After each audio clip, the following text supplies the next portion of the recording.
Okay, so the next topic kind of goes along with polar covalent bonds. It's a little bit different. Instead of looking at one bond, we're looking at an entire molecule now. Okay, so a polar molecule. So I'll give you an example. So when we look at a molecule of water, right? A bond is just looking between two atoms. So the OH is creating a chemical bond. When we're discussing molecules, we're looking at the entire structure. Okay, so here's bond. This is molecule. So when we're classifying molecules, they can fall under one of two categories, polar or non-polar. In general, anytime you hear the term nonpolar, even nonpolar bonds, that means electrons are equally distributed. So when we have a nonpolar molecule, that means electrons are distributed in the entire molecule equally. When you hear the term polar, just like we saw in polar covalent bonds, is that the term polar means unequally distributed. So one side has more electron attraction than the other. The same thing happens here when we're looking at an entire molecule. So when we say the molecule is polar, we mean there is an unequal distribution of electrons throughout the entire structure. Okay, so here is our water molecule again. Now, water is an example of a molecule that is polar. So what that means is in this entire structure, the electrons are not equally distributed. So the oxygen has a higher electronegativity than these two hydrogens. So let's look back at our periodic table. So if you go to ptable.com and go to properties, I have them here like this. So here's how it would normally look. You have your different elements color coded here. But if you click on the electronegativity term, this becomes a table with electronegativity values. So as you're looking at this, right, so here's hydrogen, 2.2, whereas oxygen is 3.44. So let's write this down. So oxygen is 3.44, hydrogen is 2.2. So over here, between these two, if you look at the difference in electronegativity, it definitely falls within the range of 0.4 to 1.7, which means the electrons are more attracted to the oxygen than they are to the hydrogen. So if you were to look at this entire structure, the oxygen is more negative and the hydrogens are more positive. They're still being shared, the electrons are still shared, but it is just not being shared equally. So we can say that hydrogens would have a slight positive charge. So this end of the molecule is slightly positive, and the oxygen end is slightly negative. So you end up having a difference. One part of the molecule is positive, the other part is negative. It is not equal. Okay, so let's talk about how do we determine. So we know how to determine if a bond is polar, but let's look at how can we figure out if a molecule is polar. So how to determine if a molecule is polar or not. Let's use blue. So there's a couple of kind of rules to go by. Okay, so number one, if the central atom of the molecule has at least one lone pair of electrons, the molecule is polar. Now I will say that this rule is valid like 99% of the time. Okay, but in order for a molecule to be polar, it needs to have at least one polar covalent bond. Okay, so not only does it have to have a lone pair of electrons, it must also have at least one polar covalent bond in it. Okay, we're going to go through some examples. How do you know that this is the case? Actually, we'll do one right now. Oh, shoot. Do I already have this as an example? Possibly. Anyway, so let's look at this. We'll look at something different. So let's say I had phosphorus and chlorines.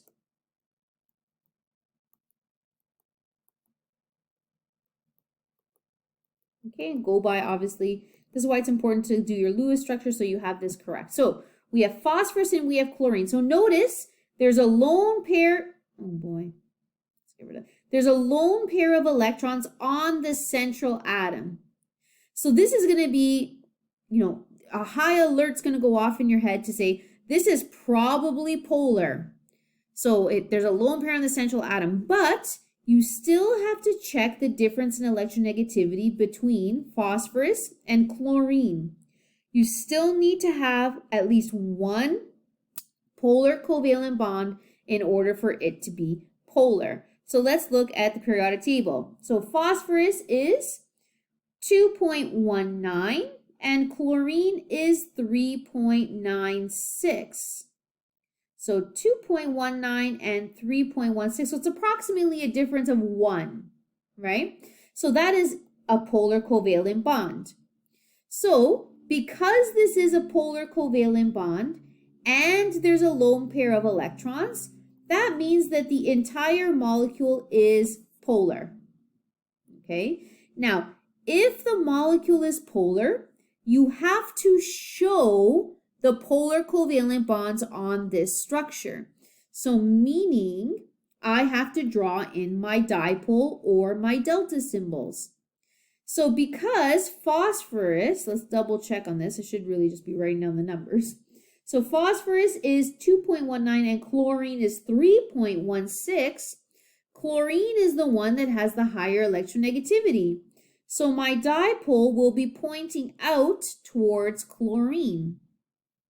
Now, when you have 3 of the same bonds or like multiple of the same bonds, you can just show it once or you can do this for all of the bonds. Okay, either way it's correct.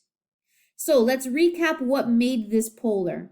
There's a lone pair of electrons and there is a polar covalent bond. So that means this entire structure is polar. Okay, so meaning this is not evenly distributed. The chlorines are negative, the phosphorus is going to be positive, slightly, of course. Okay, so that's the first method of determining if something is polar or not. So if there's a lone pair of electrons on the central atom and you have at least one polar covalent bond, then yes, the entire thing is going to be polar. So let's erase all that. And let's talk about, well, what happens if there is no no lone pairs of electrons? So case number 1 is lone pairs. Case number 2 now. So case number 2 says, if there is no lone pairs of electrons on the central atom, you have to consider the atoms that are bonded to it. So what does that mean? Now we're checking for something known as symmetry. So if the molecule is symmetrical, so meaning all the atoms bonded to it are the same element, the molecule is then deemed nonpolar because it is evenly distributed for each of the portions of the molecule. So for example, let's say I had carbon and then I had hydrogen, hydrogen, hydrogen, hydrogen. So carbon is the central atom. There are no lone pairs. And the elements that are bonded to it are all the same. Hydrogen, hydrogen, hydrogen, hydrogen. That tells me this is nonpolar, meaning the electrons are evenly spread out in this molecule. Okay? It doesn't matter actually what these atoms are. As long as they're all the same, it is nonpolar because it's even. all around this central atom, it's being pulled equally. The attraction level is the same because they're all identical. Now, what happens if they're not identical? What if we have different elements that are bonded to that central atom? If the atoms are different, then we have to check the bonds. If you have at least one polar covalent bond, then the entire molecule is polar, pardon me. So let's say I had carbon with fluorine, chlorine, chlorine, chlorine. And imagine this has all of their electrons. Okay, so because this is not all the same element, they are different elements, I have to check the bonds. So there are two types of bonds. I have carbon and chlorine and carbon and fluorine. So carbon is 2.55. This one I'm going to draw it down so we don't forget. So we have 2.55 for carbon. Fluorine is 3.98. We use that one a lot, so that's why I remember that one. And chlorine, even though I just looked at it, I got to look again, 3.16. Okay, so actually the difference in electronegativity for carbon and fluorine is polar. I'll just put PC, polar covalent. And so is carbon and chlorine. But the difference is the electronegativity of the fluorine is much bigger in comparison to the chlorine.